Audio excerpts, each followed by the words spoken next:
हाय दोस्तों, please like share and subscribe to my channel. इस video में मैं फिज़िकल मेटलर्जी टॉपिक के बारे में डिस्कस करूँगा। पहला टॉपिक एटॉमिक बॉन्ड्स। इसमें 3 एटॉमिक बॉन्ड्स है। आयनिक बॉन्ड एक है, दूसरा कोवैलेंट बॉन्ड है, तीसरा वाला मेटालिक बॉन्ड है। Ionic bond and covalent bond को हमने पहले 10वीं कक्षा में सीख चुके हैं। आयनिक बॉन्ड बोले तो attraction of positive and negative charge. इसमें एग्जाम्पल में सोडियम और क्लोरीन। सोडियम पॉजिटिव चार्ज है, क्लोरीन नेगेटिव चार्ज है। इन दोनों मटेरियल्स में अट्रैक्शन होता है। Sodium atomic number is 12, chlorine atomic number is 17। And what is covalent bond? Covalent bond में क्या होता है? शेयरिंग ऑफ वैलेंसी इलेक्ट्रॉन्स में शेयरिंग होता है। H2O and O2 are the examples of this covalent bond. H atomic number is 1, oxygen atomic number is 8। and next हमें explain about metallic bonds के बारे में पूछा जाता है। What is metallic bond? इस मेटालिक बॉन्ड को एक्सप्लेन करने के लिए हम लोगों को एटम के बारे में सीखना पड़ेगा। एटम के सेंटर में हमें प्रोटॉन रहता है, वो पॉजिटिवली चार्ज्ड पार्टिकल है। उसके सराउंडिंग में हमें इलेक्ट्रॉन्स नेगेटिवली चार्ज पार्टिकल्स घूमते रहते हैं। आउटर मोस्ट इलेक्ट्रॉन जो होता है, जो सेंटर के न्यूक्लियस से थोड़ा दूर रहता है, और attraction force between centre and outer most electron जो है, जो नेग्लिजिबल रहता है। ये जो है वो आउटर मोस्ट इलेक्ट्रॉन जो है वो फ्री इलेक्ट्रॉन बोला जाता है। अगर हम मेटल में कंसिडर करें तो इसमें बहुत सारे एटम्स, न्यूक्लियस, प्रोटॉन्स और इलेक्ट्रॉन्स रहता है। जो ये आउटर मोस्ट इलेक्ट्रॉन जो है वो एक ही न्यूक्लियस से कनेक्टेड नहीं होता है, यहाँ पर एक ही एटम से कनेक्टेड नहीं होता है। ये फ्री इलेक्ट्रॉन दूसरी एटम से भी कनेक्टेड रहता है, तीसरी एटम से भी कनेक्टेड रहता है। ऐसा ये पूरा फ्री इलेक्ट्रॉन क्लाउड फॉर्म हो जाता है। इससे क्या होता है कि अगर हम लोग एक जगह, एक कॉर्नर ऑफ द मेटल हम लोग हीट करें तो इस फ्री इलेक्ट्रॉन के ज़रिए हीट पूरा मेटल में डिसिपेट हो जाता है। दैट मीन्स ये पूरा हीट ट्रांसफ़र हो जाता है इस फ्री इलेक्ट्रॉन से, क्योंकि ये फ्री इलेक्ट्रॉन हीट लेके दूसरी फ्री इलेक्ट्रॉन को दे देता है। इस तरह यहाँ पर इस फ्री इलेक्ट्रॉन के ज़रिए एक इलेक्ट्रॉन क्लाउड फॉर्म हो जाता है। इससे हमारे को हीट ट्रांसफ़र हो जाता है। यहाँ पर तो एक एंड पे हम लोगों ने हीट लगा दिया, वो हीट एक फ्री इलेक्ट्रॉन को ट्रांसफ़र हो जाएगा। एक फ्री इलेक्ट्रॉन से दूसरी फ्री इलेक्ट्रॉन को ट्रांसफ़र होता रहता है। ट्रांसफ़र होते होते पूरा मटेरियल हीट हो जाता है, उसका मेटल का टेम्परेचर बढ़ जाता है। अगर आप एक एंड पे आप फिंगर लगाए तो आपको टेम्परेचर इंक्रीज़ होना पता चल जाएगा। You can feel the temperature increase. This is because of, ये क्यों है कि नेगेटिव क्लाउड फॉर्मेशन हो जाता है। किसके वजह बोले तो फ्री इलेक्ट्रॉन की वजह से। Next topic space lattice and unit cell. Space lattice बोले तो it is 3 dimensional network of lines connecting points in space is known as space lattice. This diagram is a space lattice. It is a 3-dimensional network of lines connecting points in a space is known as space lattice. Next one is unit cell.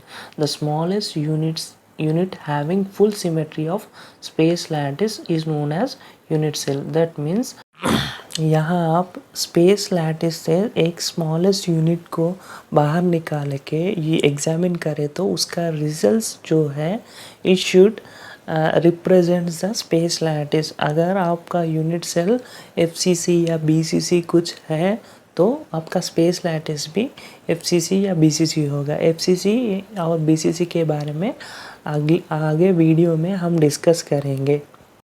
Next topic types of space lattice.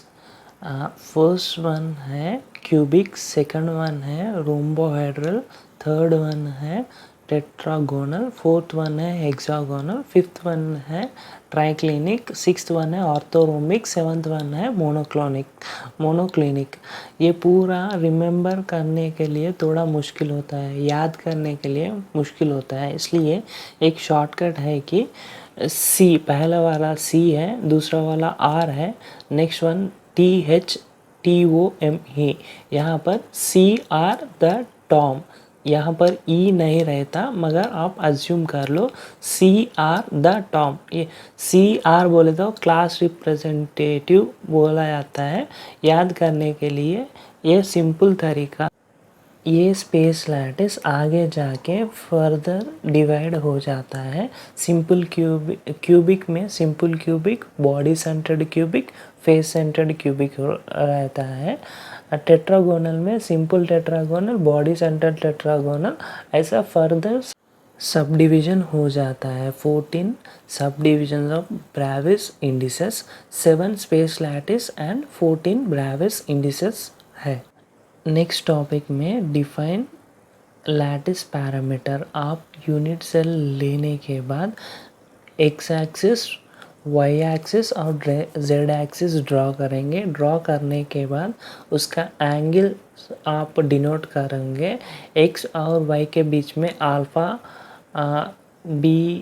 Beta, gamma ऐसा angles draw करेंगे। इन unit cell में X, Y और Z axis और alpha, beta, gamma angles को हम lattice parameters बोला जाता है। In a unit cell X, Y, Z axis and alpha, beta, gamma angles are known as lattice parameters. Next topic define coordination number. Coordination number सीखने से पहले हम लोगों को सिंपल क्यूबिक कैसा रहता है, बॉडी सेंटर्ड क्यूबिक कैसा रहता है और फेस सेंटर्ड क्यूबिक कैसा रहता है हम लोगों को जानना पड़ेगा। सिंपल क्यूबिक में एक क्यूबिक लाइक स्ट्रक्चर है जिसमें हर एक कॉर्नर एटम में एक एक एटम रहता है, यानी कि 8 कॉर्नर एटम्स में 8 एटम्स रहता है। बॉडी सेंटर्ड क्यूबिक में एक बॉडी सेंटर्ड में एक एटम रहता है, यानी कि 8 कॉर्नर एटम्स और एक सेंटर एटम रहता है। यहाँ पर फेस सेंटर्ड क्यूबिक के बारे में कॉर्नर में हम लोगों को 8 कॉर्नर एटम्स रहता है और 6 फेजेस रहता है। Simple cubic face centred cubic में 6 फेजेस रहता है। हर एक फेस सेंटर में एक एक एटम रहता है। 6 फेस एटम्स से और 8 कॉर्नर एटम्स रहते हैं फेस सेंटर्ड क्यूबिक में। अगर आपको समझ में नहीं आया यहाँ पर देखिए, ऊपर में एक एटम है उसको 1 नंबर दिया गया है और राइट साइड जो है उसको हमने 2 नंबर दिया है।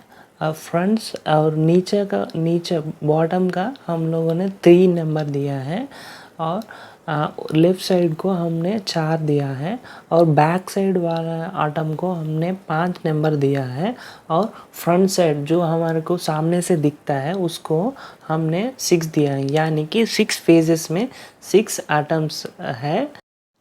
Next topic is HCP structure. HCP structure माने hexagonal closed pack. Hexagonal closed pack plane में हम लोगों को कॉर्नर में 6 एटम्स रहते हैं और सेंटर में एक एटम रहता है। ऐसे ही एक बॉटम में एक बेसल प्लेन होता है और सेंटर में 3 एटम्स रहते हैं। इसे हम लोग HCP बोला जाता है, hexagonal closed pack structure. Next हम लोगों को कोऑर्डिनेशन नंबर डेफिनेशन हम लोगों को जानना पड़ेगा। It is defined as number of nearest neighbouring atoms, यानी कि एक एटम लिए तो हम लोगों को उसका बाजू वाले कितने एटम्स रहते हैं जानना ही कोऑर्डिनेशन नंबर है। अगर हम लोगों BCC को देखें तो कोऑर्डिनेशन नंबर 8 है, FCC का 12 है और HCP का 12 है। ऐसा हम लोग BCC में अगर हम एक एटम लिए तो उसके नज़दीक में हम लोगों को 8 एटम्स रहते हैं, FCC में 12 एटम्स रहते हैं, HCP में 12 एटम्स रहते हैं। इस यहाँ पर आप BCC लिए तो सेंटर एटम है, उसके बाजू में उसके नज़दीक में हम लोगों को 8 कॉर्नर एटम्स रहते हैं। Each corner atom has one atom, so there are 8 corners, there are 8 8 is a coordination number for BCC।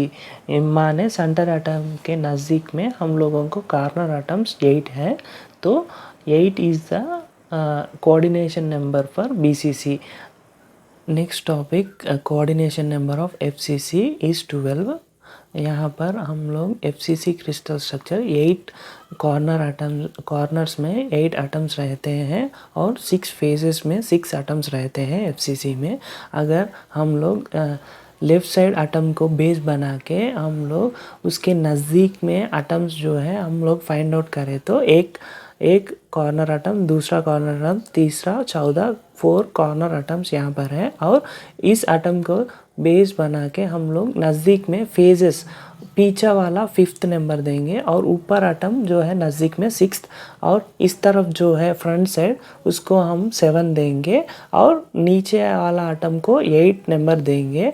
और इसी तरह ये यूनिट सेल के बाजू में दूसरा यूनिट सेल भी रहता है इस तरफ, यानी लेफ़्ट साइड में आपको रहता है, उसको हम नंबरिंग दिए तो हमारे को कोऑर्डिनेशन नंबर 12 आएगा। फॉर एग्जांपल यहाँ पर देखिए ऊपर वाला एटम 9 नंबर देंगे और पीछे वाला एटम को हम 10 नंबर देंगे और फ्रंट साइड को हम 11 और बॉटम एटम को 12। इस तरह हमारे को FCC को कोऑर्डिनेशन नंबर इज़ 12। यहाँ आपको समझ में नहीं आया है तो प्लेबैक करके आप देखिए। Next coordination number of HCP is 12। आप यहाँ पर बेसल प्लेन में सेंटर में एक एटम रहता है, उसके नज़दीक में हम लोगों को 6 एजेस रहते हैं। 6 एजेस में 6 एटम्स रहते हैं। 6 एटम्स रहते हैं, 2 3 4 5 6 यहाँ पर रहते हैं और ये सेंटर एटम से ऊपर एक 3 एटम्स रहते हैं और नीचे भी 3 एटम्स रहते हैं। आप अगर आप काउंट करें तो पूरा 12 हो जाता है, 12 एटम्स हो जाते हैं। अभी तक आपको समझ में नहीं आए हैं तो यहाँ पर मैं नंबरिंग दूंगा, इसके साथ आपको समझ में आ जाएगा। यहाँ पर नंबरिंग दिया हुआ है, देखिए एक एटम यहाँ पर है, सेंटर से नज़दीक में एक एटम है, यहाँ पर दूसरा एटम है, तीसरा 14, पांचवा और 6 एटम रहते हैं। बेसल प्लेन में 6 एटम्स नज़दीक में रहते हैं और आप देखें तो यहाँ पर 6 मैंने लिखा हुआ है और सेंटर से ऊपर 3 एटम्स रहते हैं, इसको आप 3 नंबर दे दिए और नीचे भी 3 एटम्स रहते हैं 3 नंबर। सो टोटल अगर आप काउंट करें तो 12 is the coordination number for HCP, 12 is the coordination number for HCP। Next topic effective number of atoms। यहाँ पर number of atoms required to form one unit cell is known as effective number of atoms।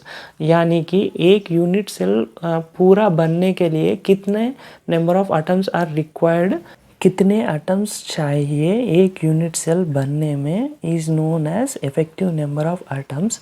यहाँ पर BCC के body centre में एक atom रहता है और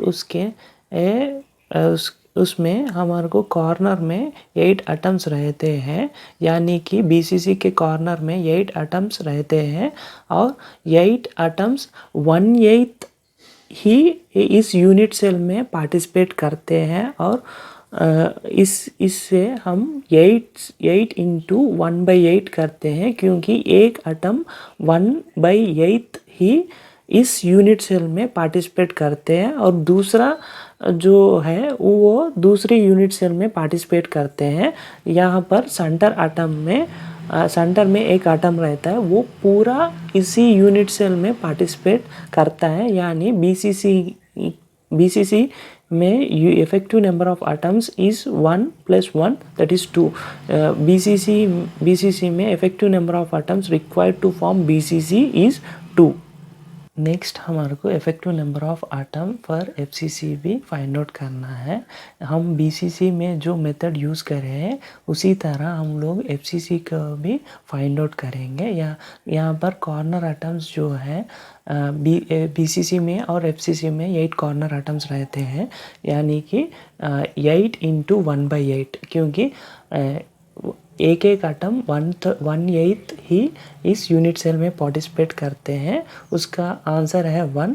और फेजेस यहाँ पर 6 फेजेस रहते हैं, वो आधा हिस्सा इस यूनिट सेल में पार्टिसिपेट करते हैं और दूसरा आधा दूसरे यूनिट सेल में पार्टिसिपेट करते हैं। इसलिए हम 6 इंटू 1/2 यानी half, so 6 into 1/2 is equals to 3। अगर आप टोटल करें तो 1 + 3 दैट इज इक्वल्स टू 4, यानी FCC का effective number of atoms is 4, यानी 4 atoms are required to form 1 unit self.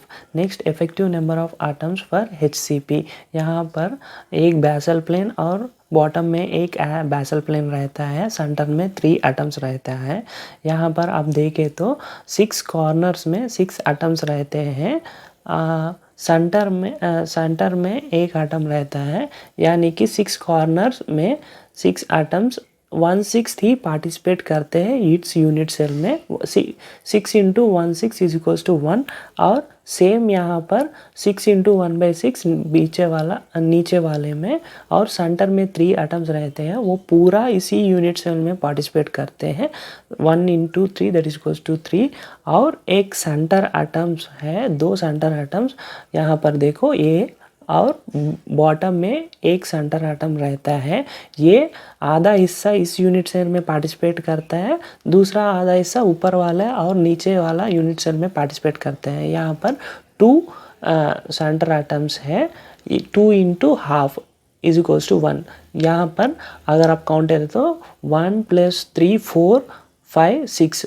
यहाँ पर effective number of atoms of HCP यहाँ 6। समझ में नहीं आया है तो एक बार रिवाइंड करके देखिए। Effective number of atoms of HCP is 6, यानी कि 6 atoms are required to form 1 HCP unit cell. Next topic is C/A ratio of HCP structure. यहाँ पर HCP स्ट्रक्चर, ऊपर एक बेसल प्लेन है, नीचे एक बेसल प्लेन है, सेंटर में 3 एटम्स रहते हैं। Distance of 1 basal plane to another basal plane is C। यहाँ पर ये 3 डॉटेड एटम्स को ज्वाइन करें तो हमारा को एक इक्विलेटरल ट्रायंगल आएगा। मैं यहाँ पर ड्रॉ किया है। Distance between 1 atom and another atom is A, and जो सेंटर एटम है उसके distance to the top atom is H, and X is the distance between centre and the edge atom.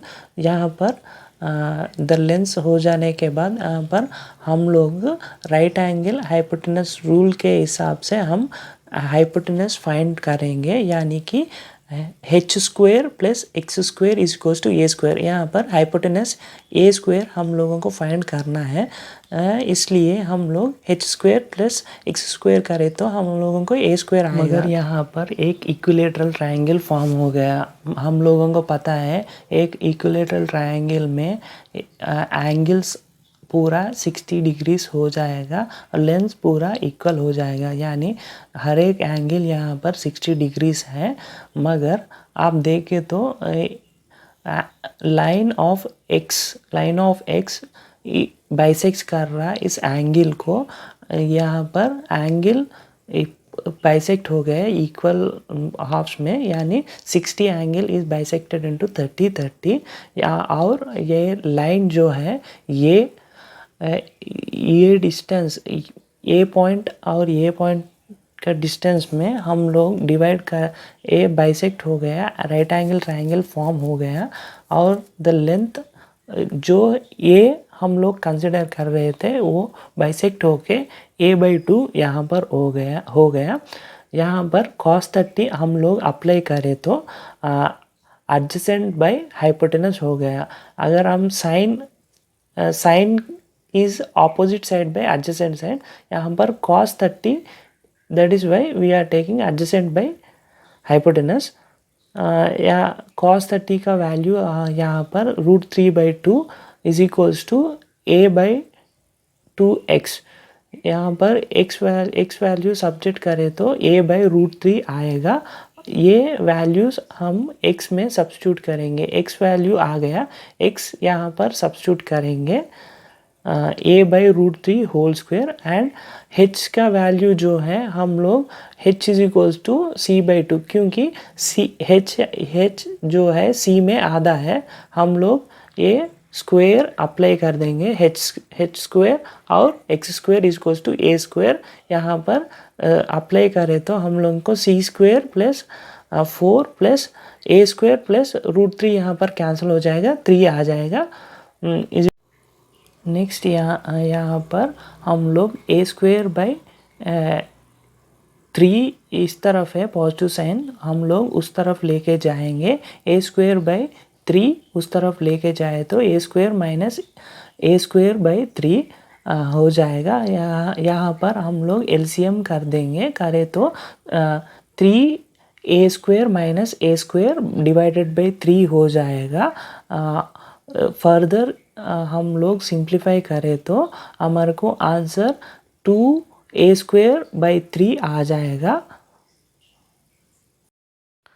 यहाँ पर a स्क्वायर जो है हम लोग उस तरफ लेके जाएंगे तो c square by a square हो जाएगा, और 4 into two is equals to 8/3 हो जाएगा। यहाँ पर c square by a square है, उस तरफ लेके जाए तो हम लोगों को रूट आ जाएगा, √8/√3 वैल्यूज़ हम लोग सिंप्लीफाई करें तो हम लोगों को c/a रेशियो ऑफ HCP 1/3 आएगा।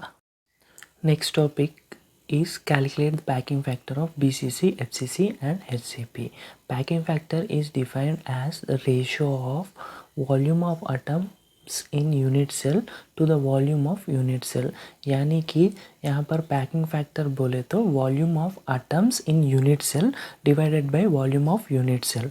यहाँ पर BCC पैकिंग फैक्टर 0.68 इंटू 100 करें तो 68%, BCC packing factor is 68%, FCC packing factor is 0.74 into 100 that is equals to 74%, HCP packing factor 0.74 into 100 that is equals to 74%। यहाँ पर पैकिंग फैक्टर ऑफ BCC 68% बोले तो अगर आप एक BCC स्ट्रक्चर लिए तो वो यूनिट सेल 68% एटम से भरा हुआ है, और FCC 74% एटम से भरा हुआ है, HCP भी 74% एटम से भरा हुआ है, और रिमेनिंग परसेंटेजेस। नेक्स्ट हम packing factor of BCC calculate करेंगे। पैकिंग फैक्टर बोले तो यहाँ पर volume of atoms divided by volume of unit cell. यहाँ पर वॉल्यूम ऑफ यूनिट सेल यहाँ पर ए क्यूब है, इसलिए volume of unit cell is equals to a cube, और वॉल्यूम ऑफ एन एटम यहाँ पर हम वॉल्यूम ऑफ एन एटम यहाँ पर एटम एक स्पीयर जैसा होता है, इसलिए volume of a sphere is equals to 4/3 πr cube. Packing factor का फॉर्मूला ये है कि z into 4/3 3 pi are cube divided by A cube, यानी यहाँ पर z बोले तो इफेक्टिव नंबर ऑफ आटम्स और volume of an atom is 4/3 pi are cube और volume of an unit cell denominator में है। नाउ यहाँ पर ए डायग्राम देखे तो हम लोगों को एक ये बॉडी सेंटर्ड क्यूबिक है और distance between A and B to A and B distance is A or B to C distance is also A. All the sides are equal in cube. Considering a triangle ABC, यहाँ पर triangle ABC में hypotenuse AC square find out करने के लिए A square plus B square, A to B distance is A and B to C distance is A. So A square plus A square that is equals to 2A square. A square का square उस तरफ जाए तो √2A. Now considering triangle ACD here, ACD we have to find AD square that is equals to A square plus CD square. मगर AC value हमने find out किया है √2A. यहाँ पर स्क्वायर है तो स्क्वायर और रूट कैंसिल हो जाने के बाद 2A square plus A square रहेगा. AD is equals to √3A आ जाएगा. यहाँ पर AD वैल्यू हमें पता चलता है कि A to D डिस्टेंस में 3 एटम्स रहते हैं, उसमें से आधा एटम R इस कॉर्नर में रहता है, सेंटर में दूसरा एटम रहता है 2R और D के तरफ एक एटम रहता है उसे उसका R. So R 2R plus R that is equals to 4R. AD is equals to 4R is equals to √3A. R को हम सब्जेक्ट करें, R को हम सब्जेक्ट करके 4 उस तरफ भेजे तो R is equals to √3 4R. Packing factor is equals to यहाँ पर 2 बोले तो effective number of atoms for BCC is 2 into 4/3 pi are cube divided by A cube. यहाँ पर ए क्यूब और ए क्यूब कैंसिल हो जाएगा और फर्दर सिंप्लीफाई करें तो 2 into 4 that is equals to 8 pi √3 whole cube divided by 3 into 64. Simplify करें तो हमारे को 0.68 आ जाएगा into 100 that is equals to 68%. Packing factor of BCC is 68%.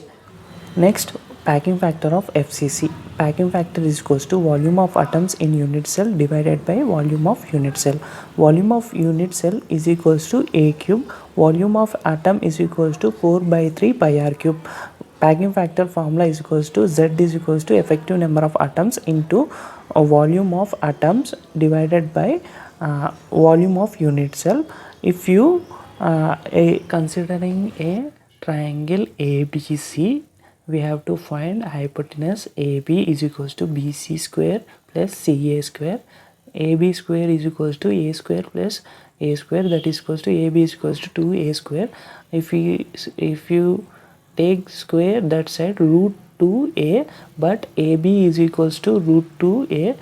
AB value 4R is equals to √2A. यहाँ पर A को सब्जेक्ट करके √2 उस तरफ भिजवाए तो 4R by √2A. A is equals to 2 into 2 divided by √2R. A value is equals to 2√2R आ जाएगा. यहाँ पर effective number of atoms for FCC is 4 into 4/3 pi are cube divided by a value हमारे को 2√2R आया. वो यहाँ पर सब्स्टिट्यूट करने के बाद उसका क्यूब लगाएंगे क्योंकि ए क्यूब है. उसको हम लोग सिंप्लीफाई करें तो आर क्यूब और आर क्यूब कैंसिल हो जाएगा. सिंप्लीफाई करने के बाद 0.74 इंटू 100 करें तो हमारे को 74%. Packing factor of FCC is 74% आ जाएगा. यहाँ पर packing factor of HCP find out कर सकते हैं. Area of hexagonal is equals to 6 into area of equilateral triangle. यहाँ पर आप देखें तो फिगर में आप देखें तो 6 इक्विलेटरल ट्रायंगल फॉर्म होते हैं एक हेक्सागोनल में. आप थ्री एटम्स को एक जगह ऊपर ड्रॉ किया है। देखो आर इज टू आर एक एटम का आर मिक्स किया तो 2r हो जाएगा। 6 into area of equilateral triangle. Area of equilateral triangle is equals to formula है √3 4r साइड स्क्वायर, यानी यहाँ पर √3 4r ए स्क्वायर, यहाँ पर A square is equals to √3 4r 2r square. हम सिंप्लीफाई करें तो हमारे को 3√3r स्क्वायर आ जाएगा। 6 into 4/3 pi are cube area of a sphere divided by 6 into √3r square. यहाँ पर r स्क्वायर और यहाँ पर एक h वैल्यू आ जाता है, वहाँ पर 4r √2/3। यहाँ पर वीडियो लेंथी हो जाने के वजह से मैं h वैल्यू फाइंड आउट नहीं कर रहा हूँ। पर पूरा वैल्यू सब्स्टिट्यूट करने के बाद सिंप्लीफाई करें तो 6 कैंसिल हो जाएगा और 4 कैंसिल हो जाएगा। r cube r square cancel हो जाने के बाद वैल्यू हो जाएगा π/3√2 आ जाएगा। हम लोग यहाँ पर फर्दर सिंप्लीफाई करें तो हमारे को पैकिंग फैक्टर ऑफ HCP हमारे को 0.74 आ जाएगा। वो हम परसेंटेज में कन्वर्ट करें तो 74% आ जाएगा।